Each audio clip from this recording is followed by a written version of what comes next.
ታላቅ ነገርን እንደያዘ ብዙ ግብራት በዚህ ቁጥር ውስጥ እንዴት እንደተቀመሩ ቁልፉን ከፍተን ምናየው ይሆናል። መርከብን ሲሰራ ኖህ እንዲሰራ ባዘዘው መርከብ ላይ 1.6 ቀመር ሲመጣ ብታዩ ምን ትላላችሁ?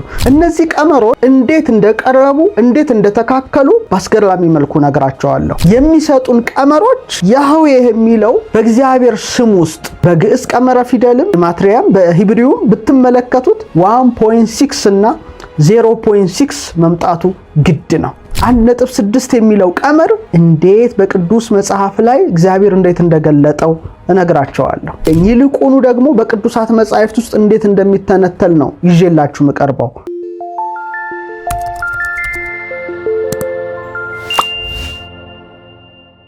በዛሬው መርሃ ግብራችን ላይ እንግዲህ ፋይ ተብሎ ስለሚጠራው በግሪክ 21ኛ ፊደል ፋይ ስለተሰየመው በተፈጥሮ ውስጥ ሁሉ ስለሚገኘው ወርቃማው ቀመር ወርቃማው ምጣኔ ፋይ ዘርዘር አድርጌ ነው የምነግራችሁ። በመሰረታዊ ነገሩ ፋይ የግሪክ ፊደል ሲሆን 21ኛ ፊደል ነው። ለምን 21ኛው ፊደል ፋይ ለዚህ ቀመር ተመረጠ የሚለውንም በተና አድርገን እናየዋለን። ክቡራን ተመልካቾቻችን ፊቦናቺ ነምበር ምንድነው? ወርቃማው ቀመር ምንድነው? በዝርዝር እየተነተነው እንሄዳለን። በድጋሚ ቆይታችሁ ከኔ ጋር ይሁን። ክቡራን ተመልካቾቻችን ይህ ያያችሁት ቁጥርን ያገኘው ከ2300 ዓመታት በፊት የነበረው ዩክሊድ የተባለ ግሪካዊ የሂሳብ ሊቅ ነው። the father of geometry የጂኦሜትሪ አባትን በመባል ይታወቃል። ወርቃማው ምጣኔን እሱ ሎጎስ ወይም ቃል ይለዋል። ቃል በጽር እንግዲህ ሎጎስ ቃል የሚለው በጣም ብዙ ትርጉም አለው። ክቡራን ተመልካቾቻችን ወርቃማው ምጣኔን ይሄን ቀመር ተመራምሮ የደረሰበት የጂኦሜትሪ አባት የሚባለው ይህ ተመራማሪ ሎጎስ ነው የሚለው። ሎጎስ ማለት ቃል ማለት ነው። ለምሳሌ በመጀመሪያ ቃል ነበር ይላል። ሎጎስ ብሎ በግሪክ ይጠቁመዋል። ሁሉ በቃል ተፈጥሯልና ሎጎስ በሁሉ ሙቀት ውስጥ ይገባል። ለምሳሌ ቲኦ ካልን በኋላ ሎጂ እንላለን። ሎጎስ ከሚለው ቃል የወጣ ነው። ቃል ከሚለው ቃል የወጣ ነው። ሳይኮሎጂ፣ ባዮሎጂ፣ ኢኮሎጂ፣ ፊሎሎጂ፣ አንትሮፖሎጂ፣ ዞኦሎጂ ሁሉም ሎጂ የሚል ቃል ይሰማል። ሎጎስ ከሚለው ቃል የመጣ ነው እና ይህን ዲቫይን ፕሮፖርሽን ወይም ጎልደን ሚን ወይም ጎልደን ሬሾ 1.618 እያለ የሚሄደውን ይተመራማሪ ሎጎስ ብሎ ወስዶታል። በኋላ ጀስቲን ዘማርቲን በቴዎሎጂ የምናውቃቸው እና ኦግስታይን በጣም ተራቀውበታል። በደንብ ብዙ ነገር ጽፈውበታል። ወደዛ ዝርዝር ውስጥ አልገባም። ነገር ግን ዩክሊድ ይህን ቀመር ሲያገኝ 1.618 እያለ የሚሄደው ወይም 1.6 እያለ የሚሄደውን ቀመር ሎጎስ ወይም ቃል በማለት ወስዶታል። ቃል የሚለው በጣም ሰፊ ትርጉም አለው። ይህም በሌላ ጊዜ ይዤላችሁ ምቀርብ ይሆናል። የፊቦናቺ ቁጥር ወይም ፊቦናቺ ነምበር የሚባለው ምንድነው? መጀመሪያ ስለ ፊቦናቺ በተወሰነ መልኩ ልነግራችሁሻለሁ። ፊቦናቺ ወይም የቦናቺ ልጅ በመባል የሚታወቀው ሊዮናርዶ ቦናቺ ወይም በተለመደው ፊቦናቺ ወይም እንለዋለን ጣሊያናዊ ሂሳብ ሊቅ ነው። በ1202 ላይ እንዲህ የሚል ጥያቄ አነሳ። በተለይ ጥያቄው ከጥንቸሎች መራባት ጋር የተያያዘ ነው። ነገር ግን በውስጡ በጣም አስገራሚ ነገር አለው። ሂሳብ ቀመር አለው። ከአንድ ጥንድ ጥንቸሎች በአመት ውስጥ ምን ያህል የጥንቸል ጥንዶች ሊወለዱ ይችላሉ የሚል የሙከራ ሐሳቤ እንስት ጥንቸሎች ስክሪኑ ላይ እንደምታዩት ሁሌም የሚወልዱት ጥንዶች እንደሆነና በእያንዳንዱ ጥንድ አንድ ሴትና አንድ ወንድ እንደሚገኙ ይጠይቃል። ቅደም ተከተሉም ያው እንደሚከተለው ማየት ትችላላችሁ።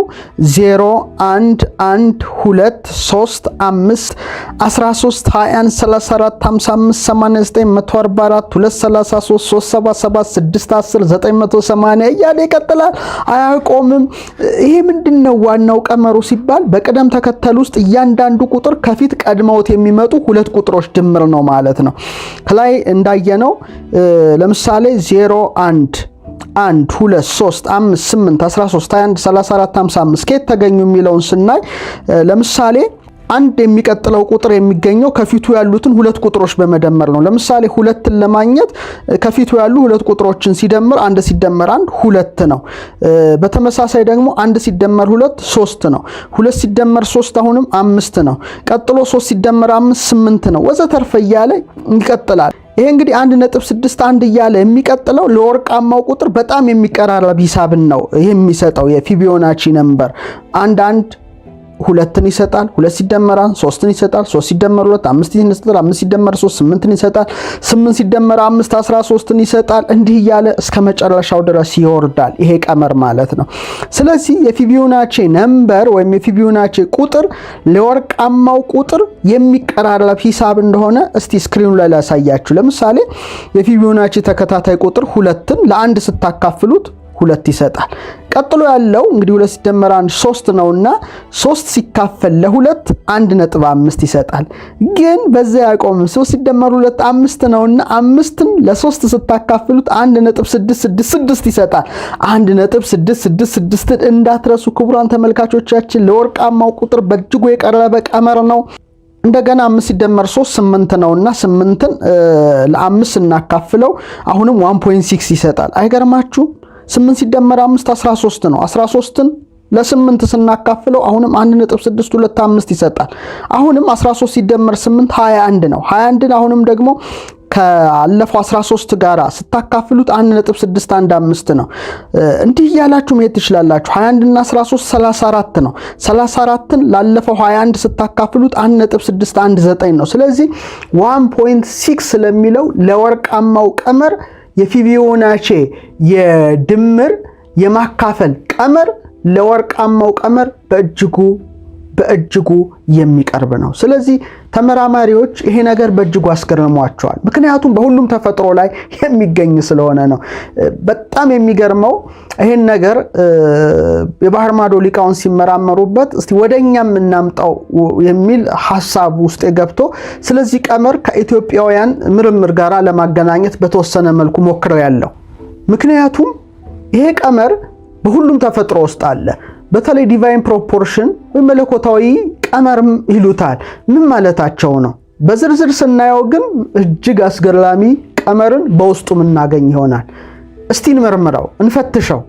ምክንያቱም ሁሉም ነገር የተፈጠረው በጥበብ ነውና ሁሉም በጥበብ አደረክ ስለሚል መጽሐፉ ተፈጥሮ ቋንቋ አላት፣ ቋንቋውም ቁጥር ነው ብሎ ጋሊሊዮ ጋሊሊ እንደተናገረው ይሄ ወርቃማው ቀመር 1.6ን በሁሉም ተፈጥሮ ውስጥ እንዴት እንደሚገኝ ይልቁኑ ደግሞ በቅዱሳት መጻሕፍት ውስጥ እንዴት እንደሚተነተል ነው ይዤላችሁ መቀርበው። እንደምታውቁት እንግዲህ ፋይ 1.618 ነው። የእርሱ ተገላቢጦች በሎወር ኬስ ካያችሁ ደግሞ 0.618 ነው። ይሄ ታወቀ ነው። ፋይ 1.618 እያለ ይቀጥላል። 1.6 ነው። የእርሱ ተገላቢጦች ደግሞ 0.6 ነው። አሁን የግዕዝ ፊደላት 26 ናቸው። ይሄን እናውቃለን። ለምን 26 ሆኑ? በዝርዝር 888 መጽሐፍ ላይ ተመልከቱ። ምክንያቱም 26 በጣም ብዙ ትርጉም አለው። ለምሳሌ 7ቱ ዕለታት 12 ወሮች የሰው 7ቱ ግብራት ስደምሯቸው 26 ይሰጣሉ። ይህ ብቻ አይደለም። ያህዌህ የሚለው የእግዚአብሔር ስም ቀመሩ 26 ነው። ለምሳሌ በአበገደ ክበብ ላይ ስክሪኑ ላይ ያሳያችኋለሁ። ያህዌህን የን ሃን ወን ሃን እስቲ ደምሩና የምታገኙትን አብረን እንከታተለው። ለምሳሌ በአበገደ የፊደል ዑደት ላይ የ10ኛ ላይ ነው እንደምታዩት፣ ሀ 5ኛ ላይ ነው፣ ወ 6ኛ ላይ ነው፣ ሀ 5ኛ ላይ ነው። 10 ሲደመር 5 ሲደመር 6 ሲደመር 5 እኩል ይሆናል 26። ያህዌህ የሚለው ስም ቀመሩ 26 ነው። የግዕዝ ፊደልም ከአ ጀምሮ እስከ ፐ ስትቆጥሩት 26 ነው። ሸጨኘ ጀህ የሚለውን የተጨመሩትን 7ቱን ሳይጨምር ማለት ነው። አሁን እነዚህ ቀመሮች ለወርቃማው ቁጥር ለ1.6 እንዴት እንደቀረቡ እንዴት እንደተካከሉ በአስገራሚ መልኩ ነግራቸዋለሁ።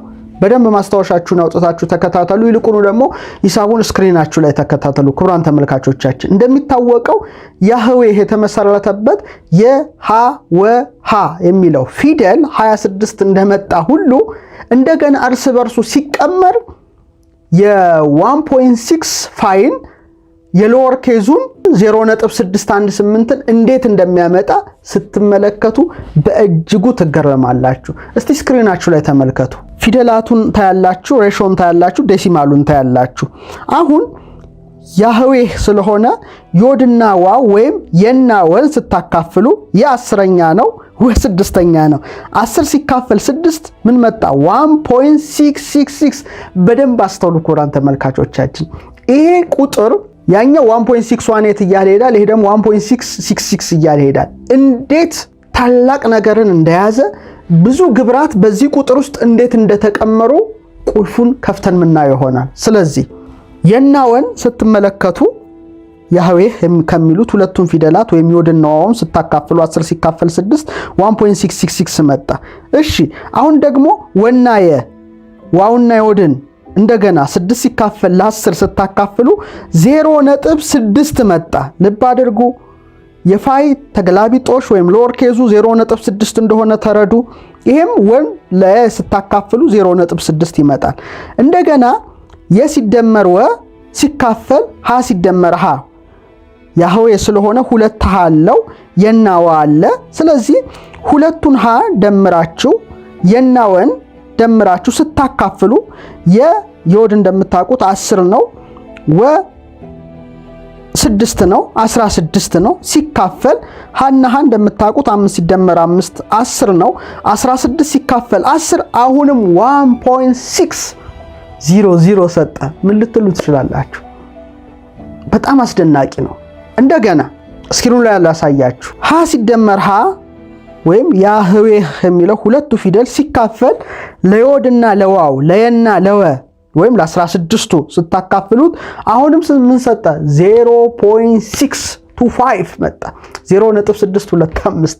ስለዚህ ለወርቃማው ቀመር ፋይ አፐር ኬዝም በሎወር ኬዙም በተገላቢጦሹ የሚሰጡን ቀመሮች ያህዌህ የሚለው በእግዚአብሔር ስም ውስጥ በግዕዝ ቀመረ ፊደልም ጄማትሪያም በሂብሪውም ብትመለከቱት በግዕዝም ከአስከፈ ባሉት 26 ፊደላት ብትመለከቱት 1.6 እና 0.6 መምጣቱ ግድ ነው። ዲቫይን ፕሮፖርሽን ብለው የተመራመሩበት ይህ ቀመር እንግዲህ በ26ቱ የግዕዝ ፊደላትና በእግዚአብሔር ስም ውስጥ እንዴት እንደገባ እንደ አንድ ተመራማሪ ብትመለከቱት አይምሮን የሚያደርግ አስገራሚና እጅን በአፍ ላይ የሚያስጭን ነው። ክቡራን ተመልካቾቻችን አሁንም 1.6 የሚለው ቀመር እንዴት በቅዱስ መጽሐፍ ላይ እግዚአብሔር እንዴት እንደገለጠው እነግራቸዋለሁ። ለምሳሌ እግዚአብሔር ለኖህ መርከብን ስራ ብሎ አዘዘው። ግን መርከብን ሲሰራ ኖህ እንዲሰራ ባዘዘው መርከብ ላይ 1.6 ቀመር ሲመጣ ብታዩ ምን ትላላችሁ? በአድናቆት እጃችሁን አፍ ላይ መጫን ብቻ ነው። እስቲ ልንገራችሁ። በኦሪት ዘፍጥረት ምዕራፍ 6 ቁጥር 15 ላይ የመርከቢቱን ርዝመት 300 ክንድ እንዲያደርግ ሲነግረው ወርዷንና ከፍታዋን ግን 50 እና 30 አድርጎታል። ለምሳሌ ወርዶ 50 ነው፣ ከፍታዋ 30 ነው። ልብ አድርጋችሁ አስተውሉ። ወርዷ 50 ነው የመርከቧ፣ ከፍታዋ 30 ነው። ስለዚህ ወርዷን 50 ከከፍታዋ 30 ጋራ እስቲ አካፍሉ። 1.6 አልመጣላችሁ? 1.666 አይገርምም? ዮድና ዋውን ወይም ያህዌ ከሚለው ስም ጋራ ስንቀምር 1.666 እንደመጣ በተመሳሳይ መልኩ የመርከቧ ወርድና ቁመት ሲካፈል 1.6 መጣ። ይሄ ማለት ምን ማለት ነው? አስገራሚ ነው። በጣም አስደናቂ ነው ክቡራን ተመልካቾቻችን። ለዚህ ነው ወርቃማው ምጣኔ፣ ወርቃማው ክፍልፋይ፣ ወርቃማው ጎልደን ሚን፣ ጎልደን ሬሾ፣ ዲቫይን ፕሮፖርሽን በሁሉም ተፈጥሮ ውስጥ ሲገባ አሁንም በዝርዝር እናያለን። በተለይ በኖህ መርከብ ላይ በዚህ ስንደነቅ እንደገና እግዚአብሔር ለሙሴ ታቦትን እንዲያዘጋጅ ይነግረዋል። እስቲ በደንብ አድርገን እስቲ እንመልከተው። በኦሪት ዘጸአት ምዕራፍ 25 ቁጥር 10 ላይ ታቦትን እንዲያዘጋጅ ሲያዘው ርዝመቱን 2 ክንድ ተኩል ቁመቱ 1 ክንድ ተኩል ይሁን ብሎታል። አስተውሉ። 2.5 እና ቁመቱ 1.5። ይሄ አስገራሚ ነው። አሁንም 2.5ን ከ1.5 ጋር ያለውን ምጣኔውን አካፍላችሁ ስታዩ አሁንም 1.666 እያለ ይመጣል። ስለዚህ በኖህ መርከብ ላይም በታቦቱ ላይም 1.6 ወርቃማው ምጣኔ ለ1.618 የቀረበ 1.66 እያለ የሚሄድ ወርቃማውን ቀመር አወጣን ማለት ነው። ስለዚህ የኖህ መርከብም ሲዘጋጅ ታቦቱም ሲዘጋጅ ይሄ ወርቃማ ምጣኔ እንዳለ ማየት ይቻላል። ይሄ እንደው በአጋጣሚ ልንለው አንችልም። በእለት ተዕለት ኑሯችን አጋጣሚ የምንለው ነገር ሊኖር ቢችል እንኳን በሰማያዊ ዓለም ግን በፍጹም አጋጣሚ የሚባል ነገር የለም። ቁጥር ሕግ ነው። ሕግ መተላለፍ አይቻልምና እንቀጥል። በኦሪት ዘጸአት ምዕራፍ 27 ቁጥር 1 ላይ አሁንም እግዚአብሔር ለሙሴ የሚያዘውን ነገር እስቲ እንመልከት። በተለይ መሰዊያ እንዲሰራ ሲያዘው ርዝመቱ 5 ክንድ ወርዱን 5 ክንድ ከፍታውን 3 ክንድ አድርገ መሰዊያ ስራ ይለዋል። ስክሪኑ ላይ ማየት ትችላላችሁ። ርዝመቱ 5 ክንድ ነው፣ ወርዱም 5 ክንድ ነው፣ ከፍታውም 3 ክንድ ነው። እስቲ አሁንም 5ን ለ3 አካፍላችሁ ስታካፍሉ አሁንም 1.6 ይመጣል፣ 1.6 ይመጣል። ይሄ እንዴት በአጋጣሚ ሊሆን ይችላል? ክቡራን ተመልካቾቻችንና እነ ዩክሊድ ይሄ ነገር ገብቷቸዋል ማለት ነው፣ የወርቃማው ቁጥርን። ስለዚህ እናንተም በዚህ ቁጥር ላይ በጣም ምርምር እንድታደርጉ ፈልጋለሁ። ሌላው ነገራችሁ በጣም አስገራሚ ነገር የግዕዝ ፊደላትን ሳይ ከፋይ ጋር ሳነጻጽረው ፋይ 21ኛ የግሪክ ሌተር ናት ወይም ፊደል ናት። ፋይ 21ኛው የግዕዝ ፊደል ደግሞ ምንድን ነው? ሰ በተለምዶ ንጉሱ ሰ ምንለው ነው። እስክሪኑ ላይ ወይም ተመልከቱት። 21ኛ ነው። ወካይ አሃዙ 800 ነው። ስለዚህ 1.6 በ21ኛው የግሪክ ፊደል ፋይ እንደተወከለች የ21 ፕራይም ፋክተርስ ስንት ነው? 3 እና 7 ነው። 3 ሲባዛ 7 21 ነው። ልብ አድርጉ። 3 ሁልጊዜም ሶስትነትን የሚያመለክት ነው። 7 ደግሞ የሰባቱን ቀን ተፈጥሮ በጉልህ የሚያሳይ ነው።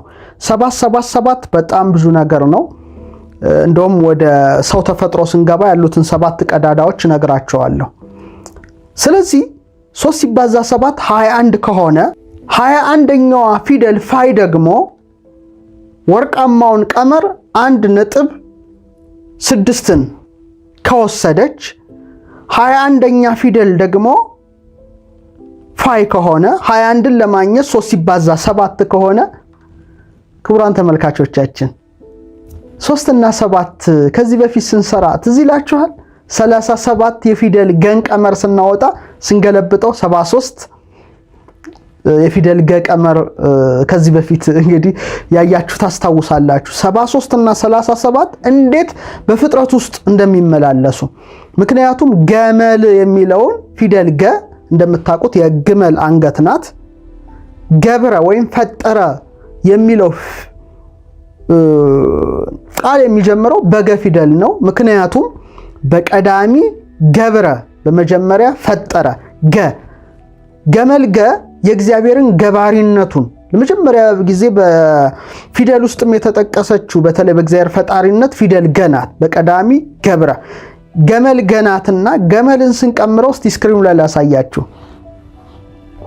ገ 3ኛ ላይ ነው፣ ነ 40ኛ ነው፣ ለ30 ነው። ስለዚህ 3 ሲደመር 40 ሲደመር 30 73 ነው። 73 ደግሞ ስትገለብጡት 37 ነው። ልብ አድርጉ፣ 3 እና 7 ነው። ስለዚህ 3 ሲባዛ 7 21ን ይሰጣል። 37 ሲገለበጥ ደግሞ 73 ነው። ሁለቱን ስታባዙት ደግሞ 2701 በኦሪት ዘፍጥረት 1:1 ላይ ያለውን ቀመር ከዚህ በፊት ነግሬያቸዋለሁ። በረሺት ባራ ኤሎሂም ሐሻማይም ቬታሬዝ የሚለው 2701 ነው። ስለዚህ በጽር 21ኛው ፋይ እንደሆነች ለኛ ደግሞ 21ኛዋ ፊደላችን ሰናት ሶስትነትን አንድነትን ይዛለች ይላሉ። እንደውም ዘውድ ይሏታል። በተለይ የቀመረ ፊደል ሊቃውንት ዘውድ አክሊል ይሏታል። ሰ በጣም ብዙ ትርጉም አላት። ግን የሚገርመው 3 ሲባዛ 7 21 ነው። ፋይ 21ኛ ናት። በእኛም ሰ 21ኛ ላይ ናት። ግን ሰን ስታዩት 3 እና 7ን ባይመሯችሁ ስታመጡ ምን ትዝ ይላችኋል? 7ቱ የመቅረዝ አይጽቆች ቅርንጫፎች አቡጊዳ ሄውዞ ኮድ የተቀመረባቸው 7ቱ ቅርንጫፎች። ሰን እስቲ 1 2 3 ጫፍ አላት። 3 ጊዜ እስቲ ያሽከርክሯት። ምን ሰጠ? ክቡራን ተመልካቾቻችን መቅረዙን ሰራልን ማለት ነው። ልብ አደረጋችሁት? መቅረዝን እስቲ ስክሪኑ ላይ ላሳያችሁ። 3 ሰዎች ንጉሱ ሰዎች ሲጠላለፉ ምንን ሰጡን? 7ቱን የመቅረዝ መብራቶች ሰጡን። ይሄ ነው ምስጢሩ ማለት ነው።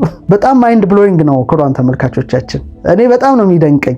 ስለዚህ ፊደል ሰ 3 ጊዜ ስፓይራል ጥምዝ ስታደርጉ ምንን ይሰጣችኋል? 7ቱን የመቅረዝ አይጽቆች ይሰራላችኋል ማለት ነው። 3 ጊዜ 7 አሁንም ስንት ነው? 21 ነው። ሰ በእኛ ኦሜጋን ነው የምትመስለው በመሰረታዊ ነገሩ ራሷ ሰ።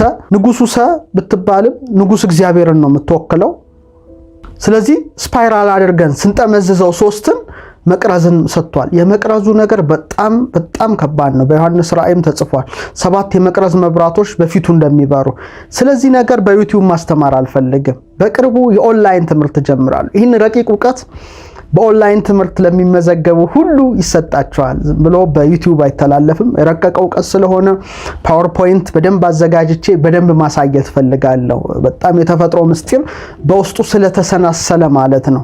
ይሄ በጣም አስገራሚ ነገር ነው። ስለዚህ 1.6 ምን ያህል አስገራሚ ነገር እንደሆነ፣ በሎወር ኬዝ 0.6 ምን ያህል አስገራሚ እንደሆነ፣ እንዴት በቅዱሳት መጻሕፍት ጭምር በምስጢር እንደተሰደረ፣ በግዕዝ አልፋቤት ውስጥም እንዴት በምስጢር እንደተሰደረ ይሄን ይመስላል በአጭሩ ማለት ነው። ሰፊ ዝርዝር አለ። እሱን ወደፊት ነው በኦንላይን ትምህርታችን ምን እንዳስሰው